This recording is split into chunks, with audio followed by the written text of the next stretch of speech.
ଜୟ ଜଗନ୍ନାଥ ଦର୍ଶକ ବନ୍ଧୁ, ଭିଡିଓଟିକୁ ଶେଷ ପର୍ଯ୍ୟନ୍ତ ନିଶ୍ଚୟ ଦେଖନ୍ତୁ। ଆମେ ଜାଣିବା ତିନି ମହାପ୍ରଭୁଙ୍କ ରଥର ଅଦ୍ଭୁତ ରହସ୍ୟ, ରଥଯାତ୍ରାର ପ୍ରମୁଖ ନୀତି, ମହାପ୍ରଭୁଙ୍କୁ ପ୍ରସନ୍ନ କରିବାର ଶକ୍ତିଶାଳୀ ମନ୍ତ୍ର, ଏହାର ଅର୍ଥ ଓ ଆଧ୍ୟାତ୍ମିକ ମହତ୍ଵ ସହିତ ଅନେକ କିଛି ଚମତ୍କାର ତଥ୍ୟ। ରଥଯାତ୍ରା ହିନ୍ଦୁ ପଞ୍ଜିକା ଅନୁସାରେ ଆଷାଢ ମାସର ଶୁକ୍ଳ ପକ୍ଷର ଦ୍ୱିତୀୟା ତିଥିରେ ପାଳନ କରାଯାଏ। 2026 ମସିହାରେ ରଥଯାତ୍ରା ଜୁଲାଇ ମାସ 16 ତାରିଖ ଗୁରୁବାର ଦିନ ପାଳନ କରାଯିବ।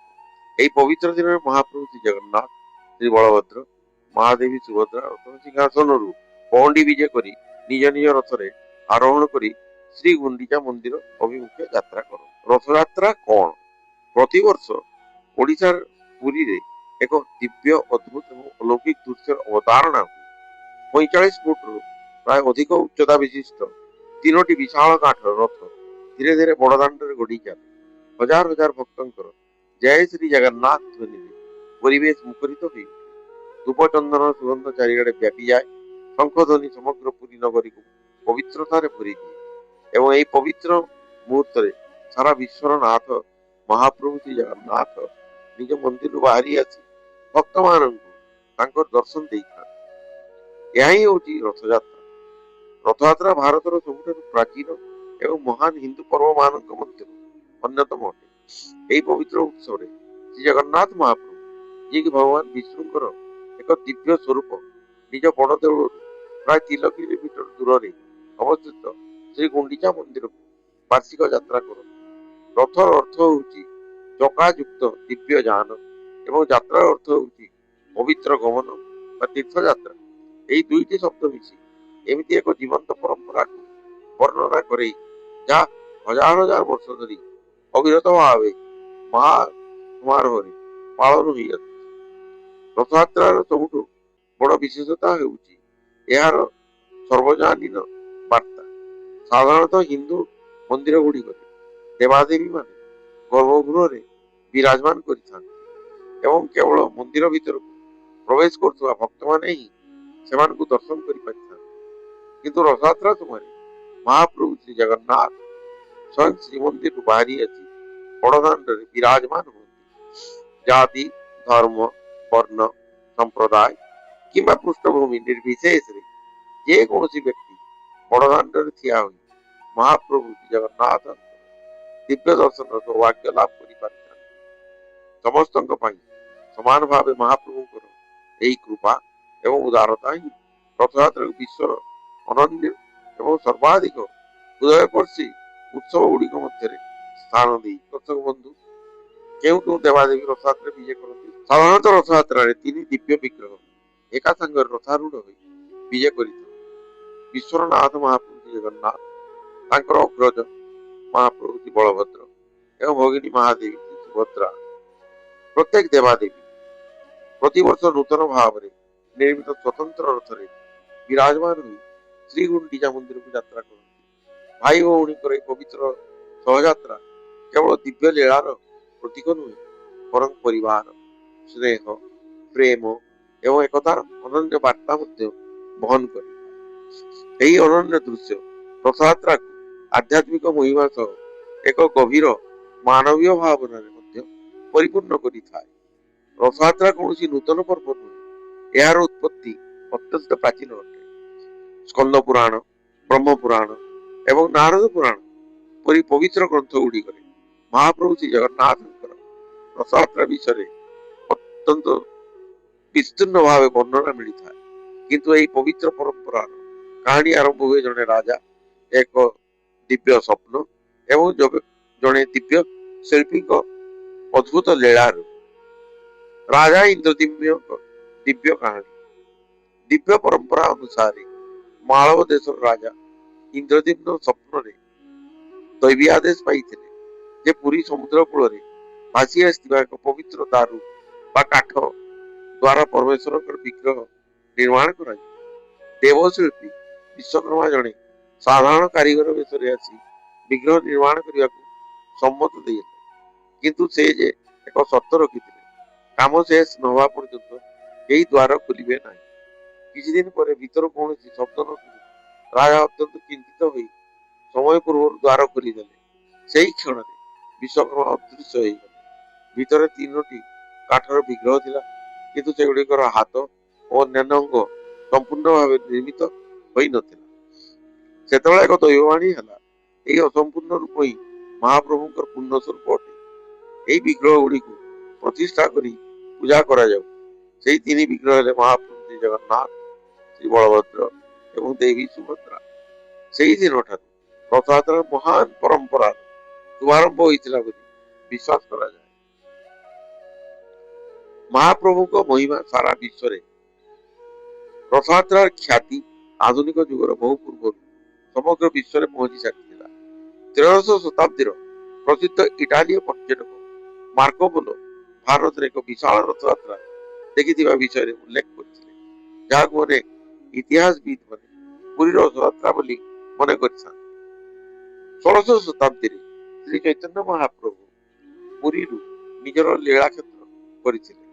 ସେ ଅପାର ଭକ୍ତି ଓ ପ୍ରେମ ଭାବରେ ରଥଯାତ୍ରାରେ ଅଂଶଗ୍ରହଣ କରୁଥିଲେ। ତାଙ୍କର ଭକ୍ତିମୟ ଲୀଳା ରଥଯାତ୍ରାର ଆଧ୍ୟାତ୍ମିକ ମହତ୍ତ୍ୱକୁ ସମଗ୍ର ଭାରତରେ ଆହୁରି ପ୍ରସିଦ୍ଧି କରିଥିଲା।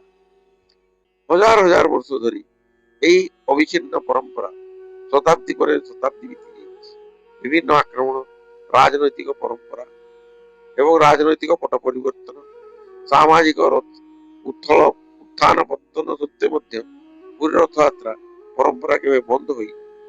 ପୁରୀ ଶ୍ରୀମନ୍ଦିରର ବଂଶାନୁକ୍ରମେ ସେବାୟତ ସମ୍ପ୍ରଦାୟ, ବିଶେଷ କରି ଦଇତାପତି, ଦ୍ୱାର ଓ ଅନ୍ୟାନ୍ୟ ନିଯୁକ୍ତ ସେବକମାନେ ପିଢ଼ି ପରେ ପିଢ଼ି ପ୍ରତ୍ୟେକ ନୀତି ଓ ପରମ୍ପରାକୁ ସମ୍ମାନର ସହିତ ଅକ୍ଷୁଣ୍ଣ ରଖି ଆସିଛନ୍ତି। ରଥଯାତ୍ରାର 3ଟି ରଥ, ସେମାନଙ୍କର ନାମ, ରଙ୍ଗ ଏବଂ ମହତ୍ତ୍ୱ। ରଥଯାତ୍ରାର 3ଟି ରଥ ଭାରତୀୟ ଧାର୍ମିକ ପରମ୍ପରାର ଅତ୍ୟନ୍ତ ଚମତ୍କାର ଓ ଅନନ୍ୟ ସୃଷ୍ଟି ଅଟେ। ପ୍ରତିବର୍ଷ ଏହି ରଥ ଗୁଡ଼ିକୁ ସମ୍ପୂର୍ଣ୍ଣ ନୂଆ ଭାବେ ନିର୍ମାଣ କରାଯାଇଥାଏ। ଶତାବ୍ଦୀ ପୁରୁଣା ଶାସ୍ତ୍ରସମ୍ମତ ନିୟମ ଏବଂ ପରମ୍ପରା ଅନୁସାରେ ବିଶାଳ କାଠରେ ଏହି ରଥ ଗୁଡ଼ିକ ନିର୍ମାଣ ହୁଏ। ମହାପ୍ରଭୁ ଶ୍ରୀ ଜଗନ୍ନାଥଙ୍କ ରଥ ନାମ ନନ୍ଦିଘୋଷ, ଯାହାର ଅର୍ଥ ହେଲା ଆନନ୍ଦ ପ୍ରଦାନକାରୀ। ଏହାର ଉଚ୍ଚତା ପ୍ରାୟ 45 ଫୁଟ 6 ଇଞ୍ଚ। ରଥର ଚକ 16 ଗୋଟି। ରଥର ରଙ୍ଗ ହଳଦିଆ ଏବଂ ଲାଲ। ରଥର ପତାକାର ନାମ ତୈଲକମୋହିନୀ। ନନ୍ଦିଘୋଷ 3ଟି ରଥ ମଧ୍ୟରୁ ସବୁଠାରୁ ବଡ଼ ତାଳଧ୍ୱଜ ରଥ। ଏହା ବଳଭଦ୍ରଙ୍କ ରଥ ଅଟେ। ମହାପ୍ରଭୁ ଅଗ୍ରଜ ବଳଭଦ୍ରଙ୍କର ରଥର ନାମ ହେଲା ତାଳଧ୍ୱଜ, ଅର୍ଥାତ୍ ତାଳ ଗଛ ଚିହ୍ନ ଯୁକ୍ତ ପତାକା ବିଶିଷ୍ଟ ରଥ। ଏହାର ଉଚ୍ଚତା ପ୍ରାୟ 45 ଫୁଟ। ଏହାର ଚକ ସଂଖ୍ୟା 14 ଗୋଟି। ରଥର ରଙ୍ଗ ଲାଲ ଏବଂ ସବୁଜ। ଦର୍ପଦଳନ ବା ଦେବଦଳନ। ଦେବୀ ସୁଭଦ୍ରାଙ୍କ ରଥର ନାମ ହେଉଛି ଦର୍ପଦଳନ, ଯାହାକୁ ଦେବଦଳନ କିମ୍ବା ପଦ୍ମଧ୍ୱଜ ନାମରେ ମଧ୍ୟ ଜଣାଯାଇଥାଏ। ଏହାର ଉଚ୍ଚତା 44 ଫୁଟ 6 ଇଞ୍ଚ। ଚକ ସଂଖ୍ୟା 12 ଗୋଟି। ରଥର ରଙ୍ଗ କଳା ଏବଂ ଲାଲ। ଏହି ରଥ 3ଟି ମଧ୍ୟରୁ ଏହା ସବୁଠୁ ଛୋଟ ଏବଂ 2 ଭାଇଙ୍କ ରଥ ମଧ୍ୟରେ ଏହା ବିଜେ କରିଥାଏ। ରଥର ନିର୍ମାଣ ଏକ ଜୀବନ୍ତ ପରମ୍ପରା କଳା। ରଥଯାତ୍ରାର ଅନେକ ମାସ ପୂର୍ବରୁ ରଥ ନିର୍ମାଣ କାର୍ଯ୍ୟ ଆରମ୍ଭ ହୋଇଥାଏ। ପୁରୀର ବଂଶାନୁକ୍ରମିକ ମହାରଣା, ବିଶ୍ୱକର୍ମା ଏବଂ ସେବକମାନେ ଶାସ୍ତ୍ରସମ୍ମତ ନିୟମ ଅନୁଯାୟୀ ରଥ ନିର୍ମାଣ କରନ୍ତି। ରଥ ନିର୍ମାଣ ପାଇଁ ଫାସି, ଧଉରା, ପତନ, ଚିମିଳି ଇତ୍ୟାଦି ନିର୍ଦ୍ଦିଷ୍ଟ ପବିତ୍ର କାଠ ଗୁଡ଼ିକୁ ବ୍ୟବହାର କରାଯାଏ। ଲୁହାର କଣ୍ଟା ବ୍ୟବହାର ହେଲେ ମଧ୍ୟ ରଥ ନିର୍ମାଣର ପ୍ରତ୍ୟେକ ପର୍ଯ୍ୟାୟ ଶାସ୍ତ୍ର ପରମ୍ପରା ଓ ସେବାଭାବ ଅନୁଯାୟୀ ସମ୍ପନ୍ନ ହୁଏ। ରଥ ତିଆରି କେବଳ ଏକ କାରିଗରୀ କାମ ନୁହେଁ, ଏହା ମହାପ୍ରଭୁଙ୍କ ପ୍ରତି ଏକ ପବିତ୍ର ସେବା ଓ ଭକ୍ତିର ପ୍ରତୀକ ଅଟେ। ରଥଯାତ୍ରା ଓ ବାହୁଡା ଯାତ୍ରା ଶେଷ ହେବା ପରେ ଏହି ରଥ ଗୁଡ଼ିକୁ ଶାସ୍ତ୍ରସମ୍ମତ ପଦ୍ଧତିରେ ଭାଙ୍ଗି ଦିଆଯାଇଥାଏ ଏବଂ ସେଥିରେ ବ୍ୟବହୃତ ପବିତ୍ର କାଠ ଶ୍ରୀମନ୍ଦିରର ବିଭିନ୍ନ ନୀତି ଓ ସେବା କାର୍ଯ୍ୟରେ ସାଧାରଣତଃ ବ୍ୟବହାର କରାଯାଏ। ରଥଯାତ୍ରାର ପ୍ରମୁଖ ନୀତି ଏବଂ ଆଧ୍ୟାତ୍ମିକ ମହତ୍ତ୍ୱ କଣ? ଆସନ୍ତୁ ଦର୍ଶକ ବନ୍ଧୁ ଆମେ ଜାଣିବା। ପହଣ୍ଡି ବିଜେ। ରତ୍ନ ସିଂହାସନରୁ ରଥ ପର୍ଯ୍ୟନ୍ତ ମହାପ୍ରଭୁଙ୍କ ଯାତ୍ରାକୁ ପହଣ୍ଡି ବିଜେ କୁହାଯାଏ। ରଥଯାତ୍ରା ଦିନ ସକାଳେ ମହାପ୍ରଭୁ ଶ୍ରୀ ଜଗନ୍ନାଥ, ଶ୍ରୀ ବଳଭଦ୍ର ଓ ମହାଦେବୀ ସୁଭଦ୍ରାଙ୍କୁ ରତ୍ନ ସିଂହାସନ ରଥ ପର୍ଯ୍ୟନ୍ତ ଏକ ସ୍ୱତନ୍ତ୍ର ପାରମ୍ପରିକ ଶୋଭାଯାତ୍ରାରେ ଅଣାଯାଏ। ଏହି ପବିତ୍ର ନୀତିକୁ ପହଣ୍ଡି ବିଜେ କୁହାଯାଏ। ଦଇତାପତି ଓ ଅନ୍ୟ ସେବାୟତ ମାନେ ଘଣ୍ଟ, କାହାଳି, ମର୍ଦ୍ଦଳ, ଝାଞ୍ଜ ଶଙ୍ଖ ଧ୍ୱନି ମଧ୍ୟରେ ଦଳାୟମାନ ଭଙ୍ଗୀରେ ମହାପ୍ରଭୁ ମୋହନ କରନ୍ତି। ଏହି ଅନନ୍ୟ ଦୃଶ୍ୟକୁ ଦେଖିବା ପାଇଁ ଭକ୍ତମାନଙ୍କ ମଧ୍ୟରେ ଏକ ପବିତ୍ର ଓ ସୌଭାଗ୍ୟର ବିଷୟ ବୋଲି ବିଶ୍ୱାସ କରନ୍ତି। ଛେରା ପହଁରା, ଯେତେବେଳେ ରାଜା ହୁଅନ୍ତି ସେବକ, ରଥଯାତ୍ରାର ସବୁଠୁ ମହାନ ଓ ବିନମ୍ରତାର ପ୍ରତୀକ ହେଉଛି ଛେରା ପହଁରା। ପୁରୀ ଗଜପତି ମହାରାଜ, ଯିଏକି ମହାପ୍ରଭୁଙ୍କ ପ୍ରଥମ ସେବକ ବୋଲି ପରିଚିତ, ରାଜବେଶରେ ରଥ ନିକଟକୁ ଆସି ସୁନାର ଝାଡୁ ଦ୍ୱାରା 3ଟି ରଥର ଚାରିପାଖେ ଝାଡୁ ଦିଅନ୍ତି ଏବଂ ସୁଗନ୍ଧିତ ଜଳ ଛିଞ୍ଚିଥାନ୍ତି। ଏହି ନୀତି ସମଗ୍ର ବିଶ୍ୱକୁ ଏକ ମହାନ ବାର୍ତ୍ତା ଦିଏ ଯେ ମହାପ୍ରଭୁଙ୍କ ସମ୍ମୁଖରେ ରାଜା ଓ ସାଧାରଣ ପ୍ରଜା ସମସ୍ତେ ସମାନ ଅଟନ୍ତି। ରଥ ଟାଣିବା ପରମ ଭକ୍ତିର ପ୍ରତୀକ ଅଟେ। ପହଣ୍ଡି ବିଜେ ଓ ଛେରା ପହଁରା ନୀତି ସମ୍ପନ୍ନ ହେବା ପରେ ରଥଯାତ୍ରା ଆରମ୍ଭ ହୁଏ। ହଜାର ହଜାର ଭକ୍ତ ରଥର ବିଶାଳ ରଥୀ ଧରି ଜୟ ଜଗନ୍ନାଥ ଧ୍ୱନି ଦେଇ ରଥ ଟାଣନ୍ତି। ଭକ୍ତମାନଙ୍କ ବିଶ୍ୱାସ ଅନୁସାରେ ରଥର ରଶିକୁ ସ୍ପର୍ଶ କରିବା କିମ୍ବା ରଥ ଟାଣିବା ମହାପୁଣ୍ୟଦାୟକ ବୋଲି ମନେ କରାଯାଏ। ଗୁଣ୍ଡିଚା ଯାତ୍ରା, ମାଉସୀ ଘରୁ ମହାପ୍ରଭୁଙ୍କର ଶ୍ରୀମନ୍ଦିରକୁ ଗମନ।